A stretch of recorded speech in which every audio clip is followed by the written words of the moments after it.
everyone. Welcome to the Moms Interrupted podcast. Sharing a quick disclaimer and trigger warning that we speak about pregnancy loss in this episode at great length. Thanks so much for listening. And as always, reach out to us if you need any support. Welcome back to the Moms Interrupted podcast. We have a really special guest here today. Before we intro her, we want to bring real stories and real faces to real moms. It's important to hear a bunch of different stories, make people feel less alone, like they're going through similar things, and normalize everything. So this is the first one we're doing today. And Kelea, we've known for a really long time. I've known her since I was 3 years old, actually. Oh, I don't think I knew that. So do you want to give a little background on who you are?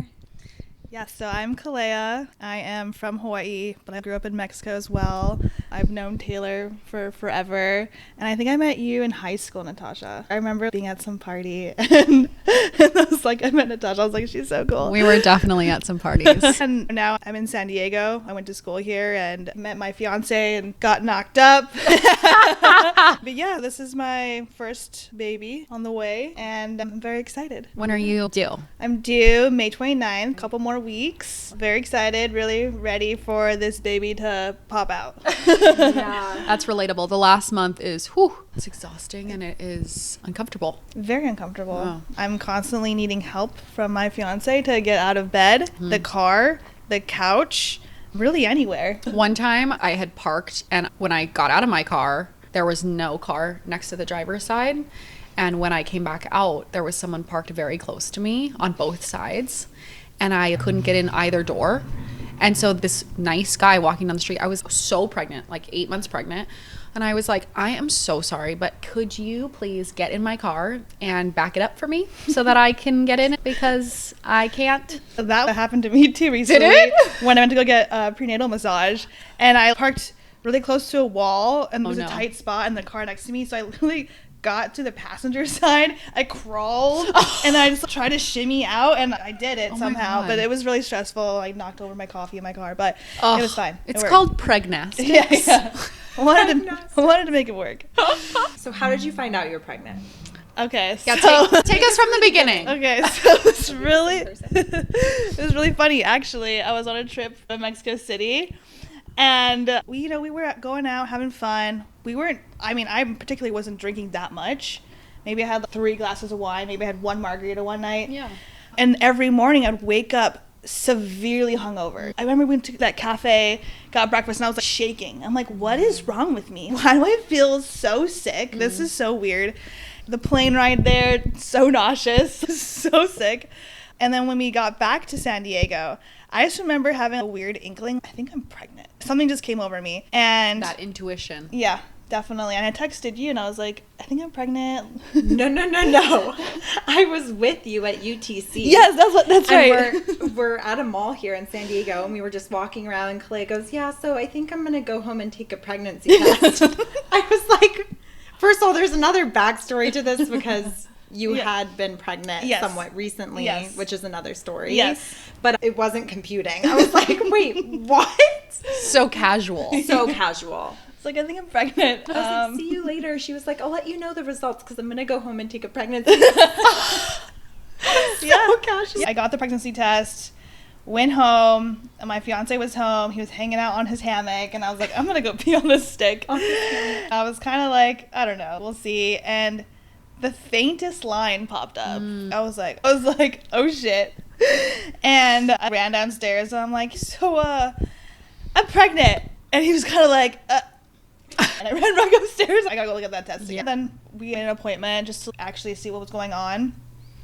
They saw the sac, and they're like, yeah, you're pregnant. How far along were you when you found out? I think I was still very newly pregnant. I think I was only maybe 3 weeks pregnant. I don't know. It was so early. They couldn't see anything else besides a sac. Yeah. And we didn't know where that was if that was gonna be viable either. Sure. We didn't know. I had to go in every month to check to see how things were going because of my past miscarriage that I had. And this baby was here to stay. Aww. So now I'm about to pop and have this baby soon. It's It's really exciting. Thank you. So you just mentioned you had a miscarriage not far from this pregnancy, right? Can you talk a little bit about that? It's actually kind of a crazy story, traumatic, like most miscarriages are. So I actually got pregnant in May of last year, and we're like, oh my gosh, we're pregnant. Okay, we're going to do this. We went on a business trip to Cabo, and I noticed that I was spotting a little bit, and I was Googling it. Not the best thing to do. I know it is pretty normal to have some spotting while you're pregnant, especially in the early stages. So I didn't think too much of it, but it didn't stop. And I ended up going to see my father, who lives out in Mexico, who was getting a hip replacement done. So I was going there to go take care of him. And, let's back this up a little bit. Actually, in Cabo, went surfing, stepped on sea urchin, had 20 pieces in my foot. And I made an appointment outside of Guadalajara where my father lives to get it extracted from the dermatologist. So that's top of my mind, right? Yeah. So I'm going to go see my dad, take care of him, take care of the sea urchin in my foot, and noticing more blood. And one day I saw a lot of blood, and I was like, okay, like I was accepting the reality of I think I'm having a miscarriage. And that night, full-blown contractions, so much pain. Unfortunately, I was alone, and my dad's on the other side of the house, and he has no idea what's going on. I'm like, oh my gosh, this is so intense, way more intense than I thought a miscarriage would be. When you see in the movies, it's pretty quick. There's some blood, and then it's done. But in my situation, I think other women's situations are so different from that. And just was bleeding a lot, horrible pain, contractions. It lasted, I want to say 8 hours. It was like the whole night. I ended up crawling to my dad's room, taking his pain meds because I was like, I can't handle this anymore. Yeah. I was like, you realize you can take pain medication, Kelea, right? Because she was trying to suffer through it without even taking Advil or anything. Because I was texting you and you're like, no, you can give yourself medication. I think reality was still not completely hitting me either. Like, oh my gosh, I'm going through a miscarriage. Because in my head, I'm like, I want to be natural. Yeah. Everything I'm doing, but I didn't realize I was losing my baby. So I was just lost in my head and processing for sure. Got his pain meds, definitely helped so much. And in the morning, I texted my friend Sophia and I told her what had happened. And she was like, oh, I'm going to come over and see you. So she came over, brought me flowers, and she was looking at me, and she noticed how pale white I was. Very concerned, and I told her, hey, can you please drive me to my dermatologist appointment to take out the sea urchin in my foot? Oh my gosh. That's my main focus. Oh my gosh. Just extremely delirious. Yeah. I had lost... In denial, too. In denial. Yeah. Had lost so much blood. Yeah. My friend was watching me. She saw me go to the bathroom and saw, like, all this blood pour out of me and saw me, like, nearly pass out. And she had to basically trick me. She was like, I'm going to go pull my car around to go take you to your dermatologist appointment. And she got me in the car and then drove me straight to the hospital. And I got to the hospital and they took care of me. Not the best experience, unfortunately, in my situation. Wasn't great. I had a random OB show up, and he was a man. I didn't really want that either. Sophia was there to advocate for me. So lucky I had someone standing up for me. And this doctor seriously put his hands up in me and was pulling out tissue. And I had already said, yes, I'm doing the DNC to help remove any more tissue that was inside me. I felt taken advantage of, and it was just uncomfortable. Very uncomfortable. But they took care of it. I did one night at the hospital, and I was basically just bed rest, and came back to San Diego. They had done a test on my tissue just to make sure everything looked normal, and it turned out I had a partial molar pregnancy. And I couldn't really explain to you exactly what that really is, but they just have to monitor your tissue to make sure cancer can't grow in your uterus. Came back to San Diego, saw my established care, because I didn't even really have a care established. Kind of wild. Living on the edge. And met my new OB, and she was like, okay, like everything looks good. You're all clear. Tissue looks good. We're just going to make sure your HCG levels don't spike, because if they do, that could indicate something's going on. So they monitored me, and she let me know, just FYI, after miscarriages, you tend to be very fertile. It's very easy to get pregnant again because you already have all the pregnancy hormones in you. I was like, okay. She's like, our standard of care is we want you to wait at least 6 months before you try again. Oh, wow. That long. Yeah. After molar pregnancy, I think they say 6 months, not Gotcha. necessarily each miscarriage. For this particular situation. Interesting. And I had asked her, I was like, what if I did get pregnant, sooner than that on accident? And she was like, you'll be fine. It's just protocol, but you'll be fine. They monitored me, took great care of me. I was fine. I was good to go. I was totally cleared. Did some iron infusions to get my blood back up, blood volume, and all that good stuff. This situation was really crazy to witness because I've never gone through a miscarriage, and then to have a best friend going through it and asking questions made me realize how little I know about miscarrying. And we were trying to Google hectically what to do, looking at ACOG's website, looking at all these different things, because it's super hard to know. A lot of the times they say it will run its course, stay home, things will naturally go away, it's fine. But the issue is you just never know how it's going to go. And in your case, you were hemorrhaging and couldn't have stayed at home. And we didn't know what is the point, right? They say if you have a blood clot the size of a golf ball, you need to go to the hospital. And I remember you were sending me a photo.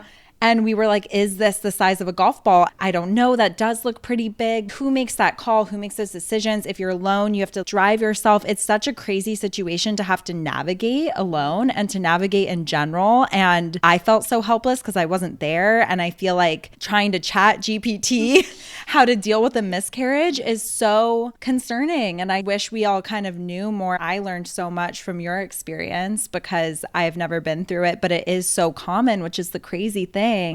And people go through it and don't know what to do. And there's follow-up care. There's things you have to do. Just blew my mind. I mean, I forgot to really mention at the hospital in Mexico, they said if my friend Sophia hadn't taken me to the hospital, I would have bled to death because I was hemorrhaging so much. Oh my gosh. And so shout out Sophia, you saved my life. She really did. It is crazy though, because we didn't know, like, is this a normal amount of blood that I'm losing? You expect to lose blood. Exactly. What is a normal amount? What is a not normal amount? I don't know. And it's a reminder that no matter what, you might as well go in. Yes. Right. Just You know. just to get checked. Meanwhile, Kelea was more concerned about The sea urchin. Wait, did they remove the sea urchin while you were there? No. No. But I did go like 4 days later to a dermatologist for them to extract. They couldn't take it out at the They were ER? not. They weren't concerned about that at that point. They were focused on. I mean, yeah, but like while you're there. I know. They couldn't just like They pull numbed that- me from like my legs down, like they should have. They should I'm a little have. upset. Thank you for bringing that up. Oh my god. This is one of those classic situations where a man could never. We have someone going through one of the most traumatic, like hemorrhaging, right? And you're losing a lot of blood, and you are, one, trying not to take any pain medication, and two, worried about your foot. I mean, my mind was not right. I can tell you that right now. And how could it be? Because this is such a traumatic thing. I'm sure emotionally you were a mess. That was shock. Of course. I've been through some traumatic stuff in my life before, and when things happen so fast, you're like, whoa. And it's hard to handle. It's hard to process when things happen so suddenly. And just trying to figure it out. Yeah. How are we as women supposed to know? And it's, Well- what, 20% of pregnancies? Yeah, 1 in 4. Yeah, 1 in 4. 25%.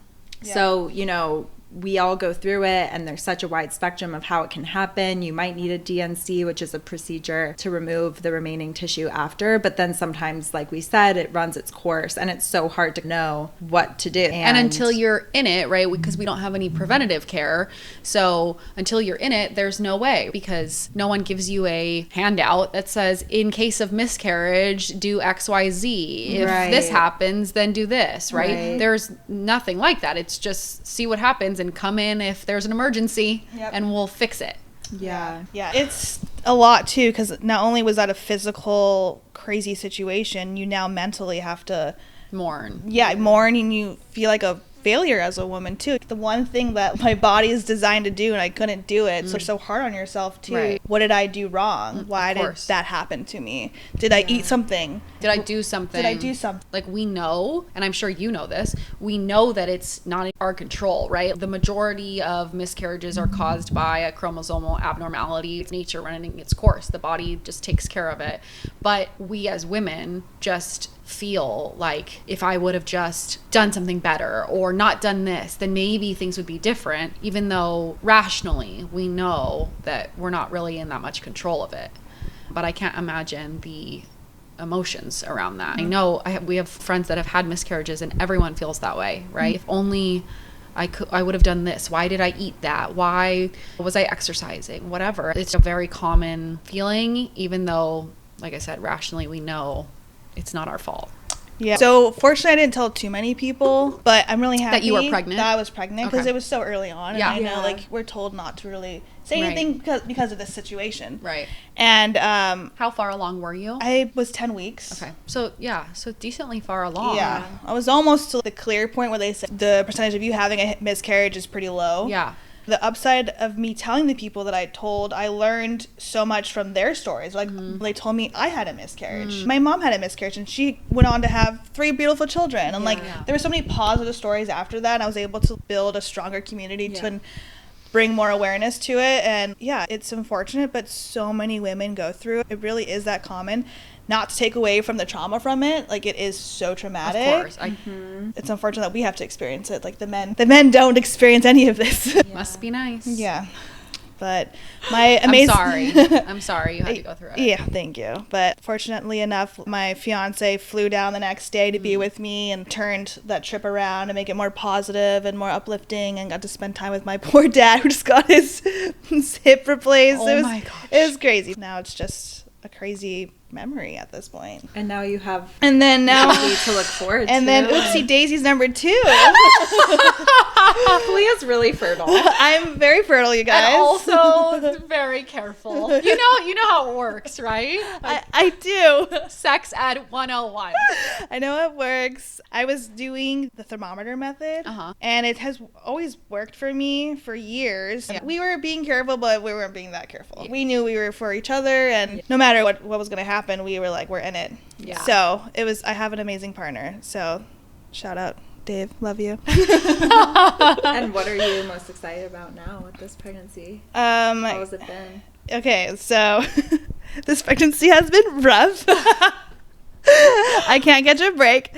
First trimester was terrible. And I know from your guys' stories too, like, you guys had some rough, we're the sick gals. Yeah, we're all the sick gals here. Yeah. Unite.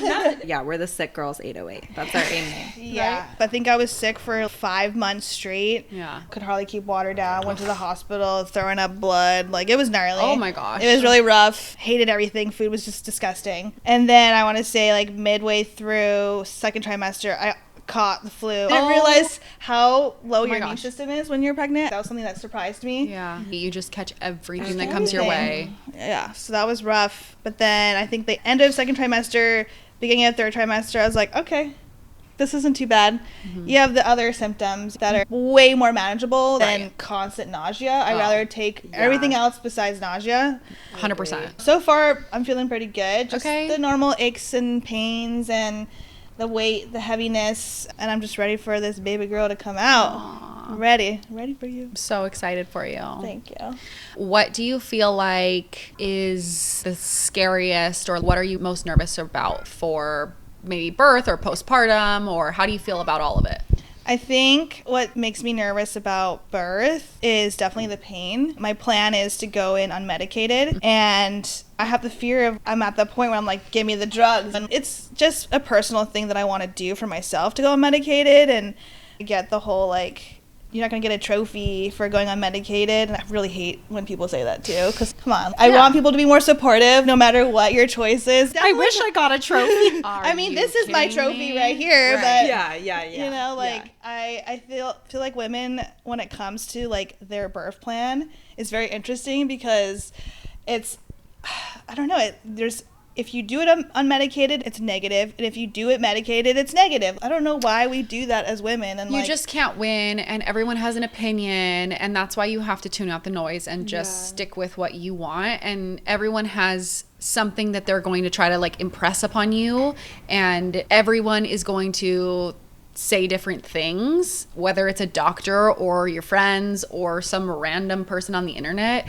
and none of it matters because you just do what you want to do. And if you end up taking pain meds, great. If you don't, great. Either way, hype each other up. It's so funny because people would think that I'm in the childbirth educator space and I'm such a big proponent of natural birth when you want it. Not once has someone been like, can't wait to get that epidural. I've been like, that's ridiculous. Right. Instead, I'm like, good for you. Get it when you want it. But do you want tips on how to move around during it?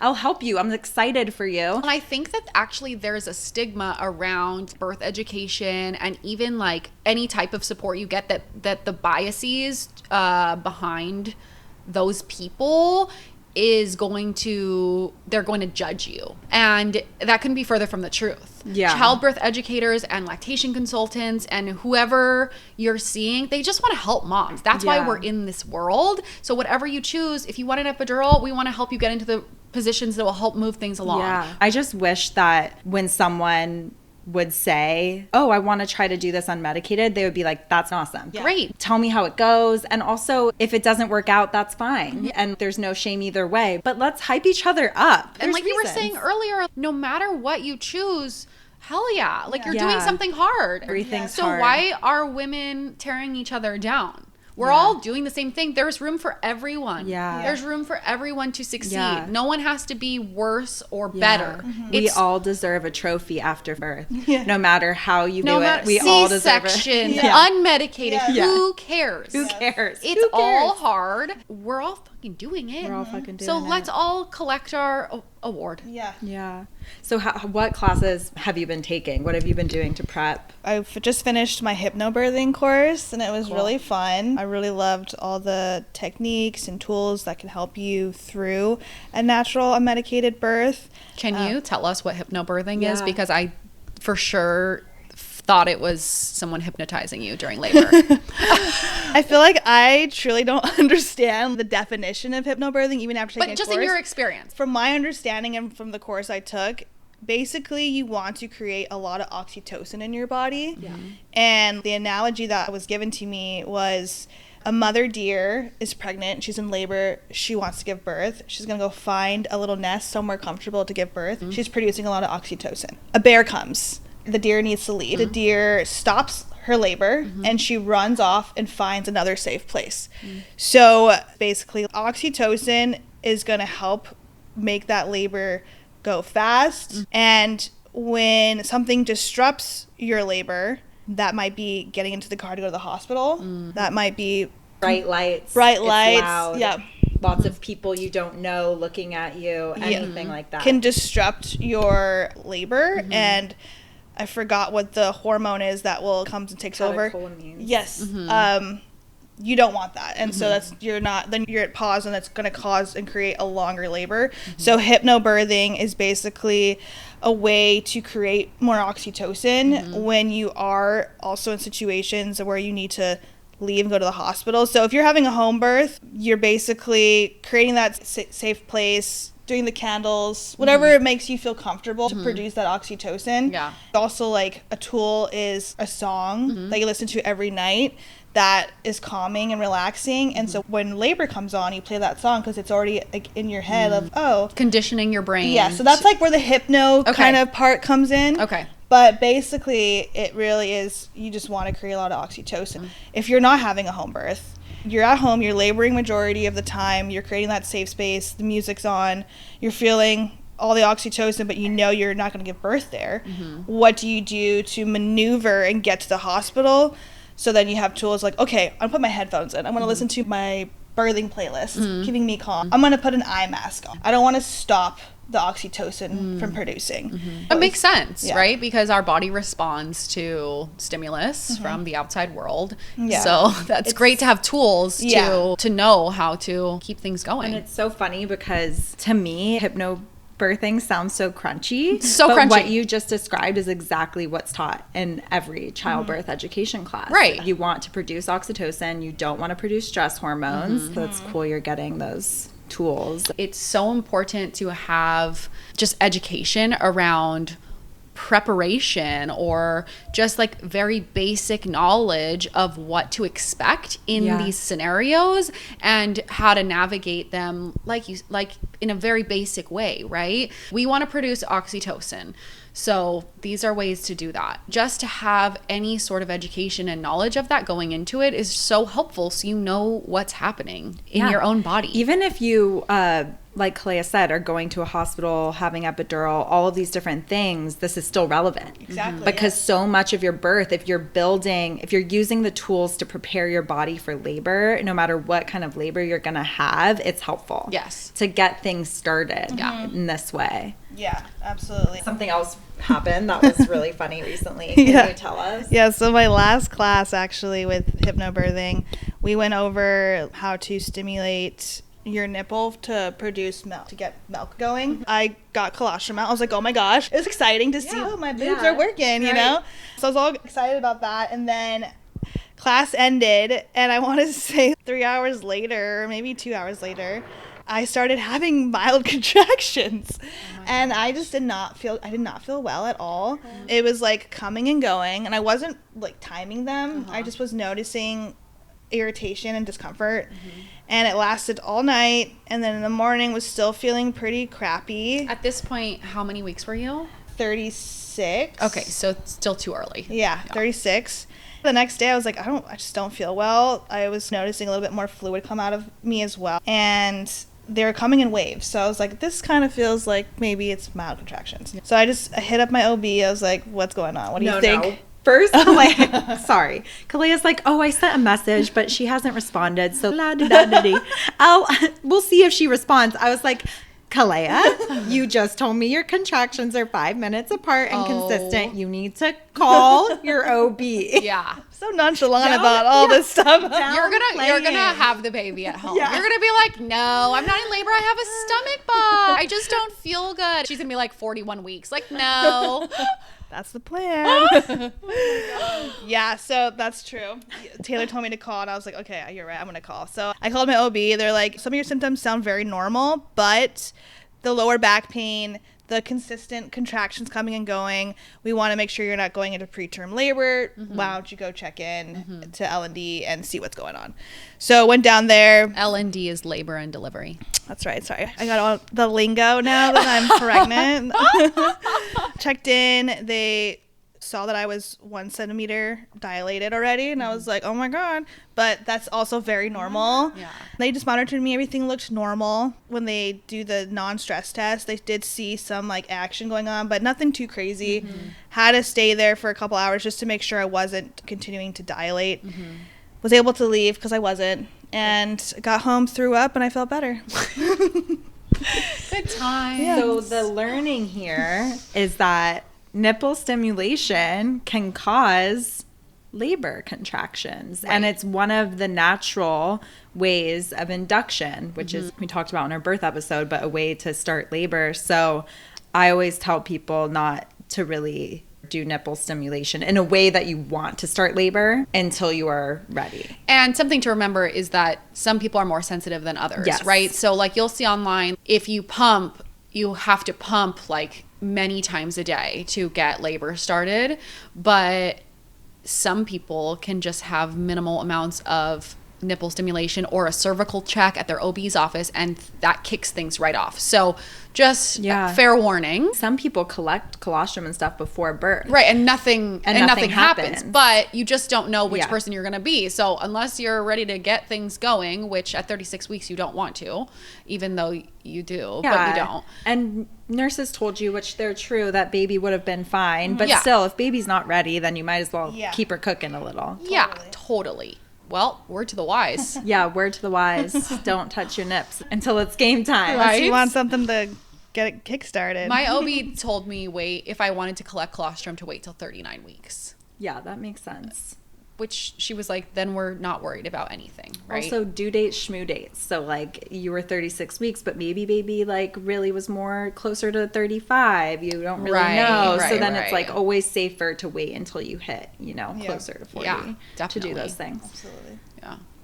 Hopefully, we're so excited. Hopefully my stories didn't scare anyone. No, I think it's positive to share them. And I'm sure other people have been through similar ones. And also, you had a beautiful pregnancy after. I mean, yeah, you threw up a lot, but you have a beautiful, healthy baby on the way. So Yes.